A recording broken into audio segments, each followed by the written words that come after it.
Hey YouTube, and welcome back to my channel. My name is Caitlin. If you're new here, if you're not, thank you for coming back. I am trying out some better lighting and hopefully that helps, so let me know. And sorry, it's been a while since I have posted anything. I've been busy. No excuses. Anyway, today I have my handy dandy notebook with some notes in it, and I am going to get into my debt payoff journey a bit. So let's dive in because it might be a lot of words. So, history, background. I graduated college in 2018, December. Started my first job in 2019, at which I am still, so I'm still working in the same place. And at that time, I had 3 student loans. About the same month that I started that job, I took out a loan for a vehicle. And then later that year, about August, I did take out another student loan to start grad school. And then I quit grad school, so I still owe that money because I used it. So I couldn't just pay it back immediately. So that's where I'm at. A little bit of background, I did buy a Jeep Wrangler, so it was not cheap. And I have no regrets, but I do have some plans for a few more videos related to money mistakes and how much it costs to have a Jeep. But I'm going to get into just the debt side of it right now. So in 2019, when I accrued all of my debt together, I had quite a bit. So I'll put the total over on the screen or down here or something, but I'm just going to read each loan's total. So I had 3 undergraduate loans. The first was $4,168 at 4.45% interest. The second was a $2,182 loan at 5.05% interest. And the last undergraduate loan was $633 at 5% interest. So with that, I actually went to Purdue University on a full ride scholarship. I had 21st Century Scholars, which Indiana poor people will know about. But if you don't know what it is, it's literally basically low-income families can apply to get this scholarship for their kids in like 8th grade, and you have to get good-ish grades all through high school, and then you got to go to a public university to use it. So there are 2 universities, maybe more now, but at the time of my going, there were 2 universities you could pick from that actually, in addition to accepting full tuition from that scholarship, they would offer 21st Century Scholars a full ride, including room and board. So I chose one of those schools and went for it and stayed there. So my first 4 years were totally paid for. I ended up applying and getting scholarships for summer financial aid as well. So I did take summer courses. So most of this debt came from, at least undergrad-wise, it came from an extra semester to finish up my degree, because I did change my degree quite a bit. And also I took out a little bit when I did a study abroad. So as far as loans go, I think it totaled undergrad was just under $7,000, which that's fine. Like, I'm fine with that. I got a lot out of it. It was so worth it to take an extra semester for me. So that was my debt for undergrad.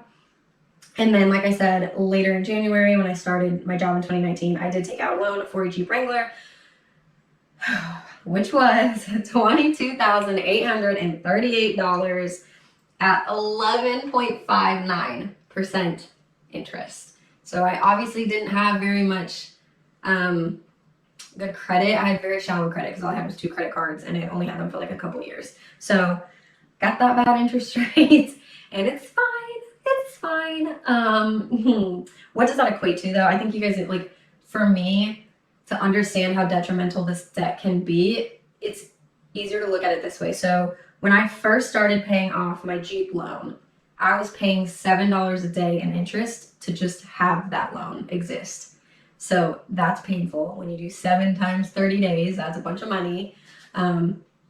So yeah, it goes down over time. The more you pay off, the less interest is accruing every week, or every day or whatever. But yeah, that's where I was at. And then in like July, August of 2019, I decided I wasn't happy. I needed to go to grad school, and I ended up taking out some loans for that. So the total of the graduate loan was $6,184 at 6.08% interest. So not terrible, but definitely more than my undergrad loans. So I'll drop the total below of all of that debt combined. And so I just kind of got to work in 2019 paying off my Jeep heavily, because the first 6 months of 2019 I wasn't paying on my student loans because I just graduated. And then the second half of the year, I also still had deferment due to starting and stopping grad school. So I made complete use of that extra deferment time. So heading into 2020, that is the big game changer for me. I actually got a substantial raise at work. Thank goodness. Shout out my company, which I will not label here, but very, very, very, very grateful for that. It was basically just a market adjustment raise, but it ended up being very substantial. I still make like an average, I would say an average income, but it is higher for where I live. Okay, so anywho, with that pay increase in 2020, I had planned to dive deep on paying off my Jeep early because I knew at that time, like, even though I wasn't as savvy as I am now financially, I hadn't learned as much as I have since, I still knew how bad that debt was. I knew that I had better get it done. So my plan was to just use that raise to double pay my Jeep every month. And unfortunately, I wasn't able to do that. However, the reason is pretty solid. I ended up buying a house with my partner, and I have never been happier about a purchase in my life. But most of 2020, I did spend my like extra income from that raise on the down payment for the house and just fixing it up because we're renovating the whole thing. So anywho, so that at that point, like I would say 2021 is where my debt journey is really kicked off. I've actually finally been able to like assert that like this is the most important financial goal for me is to pay off my debt. And so that's what I've been doing. So every month I pay my minimum Jeep payment, which is $443, my extra Jeep payment, which I put in $500, and then I'm actually putting my minimum student loan payment towards my Jeep right now until the COVID forbearance is over. So I think that'll be like the first time I have to not do that is October. So yeah, just over $1,000 a month towards my Jeep, which means I've been killing it this year, which is how I got my Jeep loan down so much. So at the end of May, my totals for my loans, which I'll put a breakdown here, but I'm just going to sum it up a little bit. So between the 3 undergraduate student loans, one is paid off, and the other 2 have gone down by $1,047 and $657, and then the graduate has gone down by $1,221. So a total for all of my student loans is under $10,000. It's $9,609.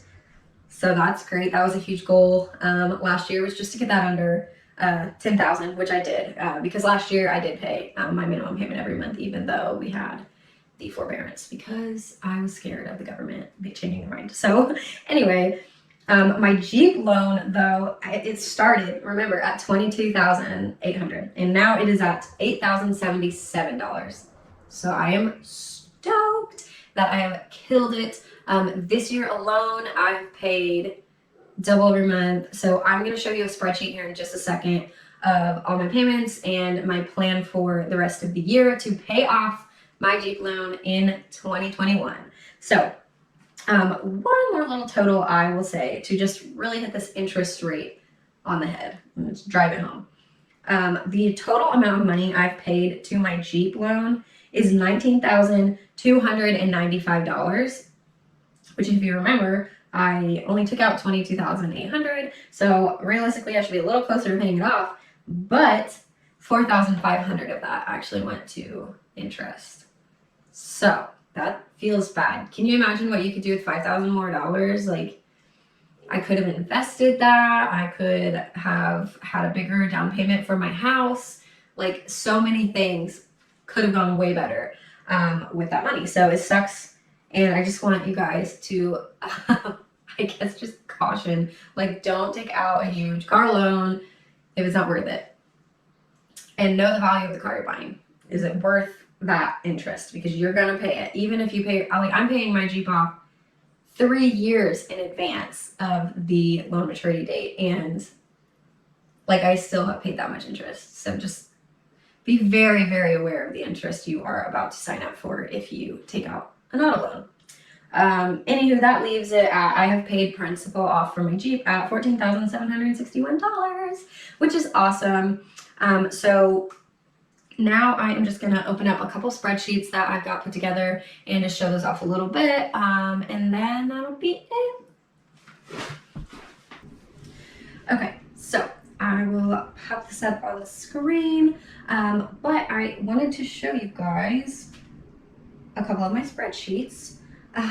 So I threw my laptop in tablet mode, which I literally never do. But anyway, so this spreadsheet you're going to be looking at now is my whole budget spreadsheet, but I have like different sheets for different things. So this is my loan spreadsheet I made in 2019 just to track my loan payments and kind of just over time keep up with where I am. So you'll see the loan summaries at the top here of what I've got going on. You'll see grayed out, the one that's paid off. I just updated recently with my current payoff plans, how long it's probably going to take me to pay those off. So to see that kind of there. And then I like to update my daily interest on my auto loan just so I know how I'm doing. Now, the principal for the auto loan is a couple hundred less because when I put that in there, I had not actually realized that they charged me a big old fat fee for having a loan. So that's what that was. Anyway, you'll also see some goals that I set for myself. Obviously, less than 10,000 on my Jeep on my birthday. Check and check because I owe just over 8,000. My bigger goal right now is hopefully to be debt-free by age 27. I literally turn 25 tomorrow, probably almost a week before you see this video though. So really exciting. And then obviously I mentioned I plan to pay off my Jeep by the end of 2021. And then you'll see this is like a robust payoff plan. So in June, I plan to make my minimum payment, my extra payment, my student loan payment, and I've estimated having paid about 75 of that to interest. So then in July, I've listed out all my payments I plan to make. In July, I will be getting 3 checks from work and potentially another source of income. So I've included that in my July budget, but if I don't make those payments, I'll find another way to pay it off by December or by January because I have got to pay it off. It's just, that's facts. I'm doing it. So this is just my list. And like, if I were really, really anal, which usually I am, but I just made this the other day, I might have included like what each of those payments are for the sake of other people, but I know what they are, so this is what it is for me. And then you'll see I also include every single time I make a payment, I put it in this list. So I have made, oh goodness, I have made 45 total payments.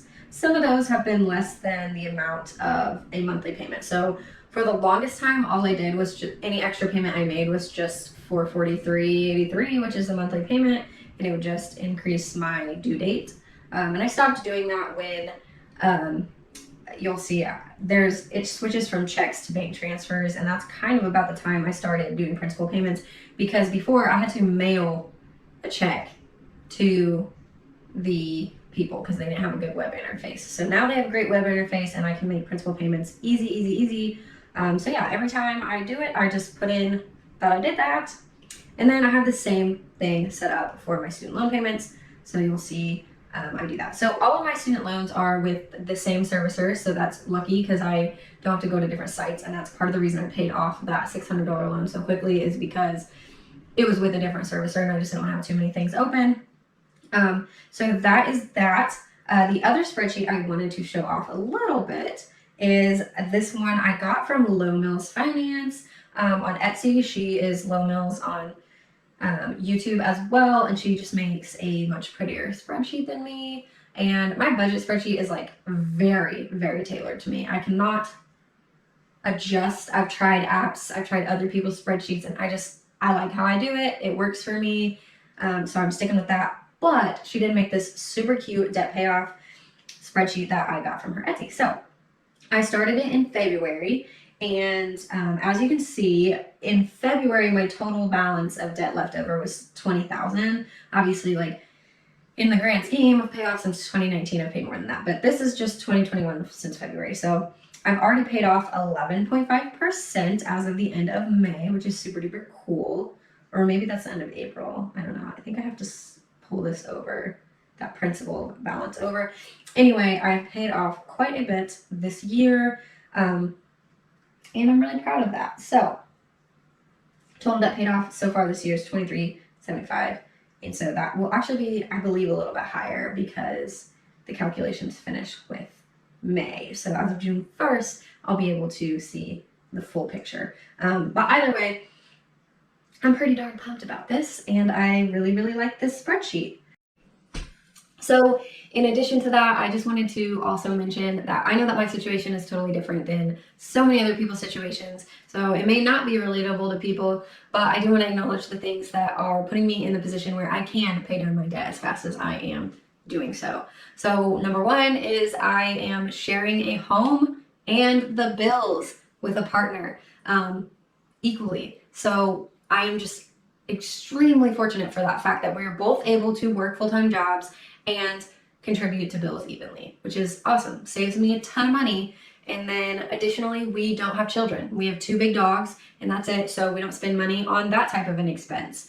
In addition to that, I work from home, and even when I do go back to my office post-COVID, it will likely be a hybrid schedule. So I'm not driving every day, spending extra money on gas or eating out more often. That's the kind of thing that's contributing to me having a low enough expense ratio to leave a lot of room in my budget to pay bills, pay extra towards my debt. So I know that that's not possible for everybody, and I'm not trying to negate anybody's situation or say that you should be just like me, because we're all very different and I like that. So anyway, I know that was a long-winded exit. I just wanted to be super clear about that. This was really just to share my journey, and I will keep it shorter in my follow-up debt updates. I just really wanted to give you the history today. So thanks for watching, and I hope you have a good morning, noon, or night, whatever it is for you. And also like and subscribe. Thanks.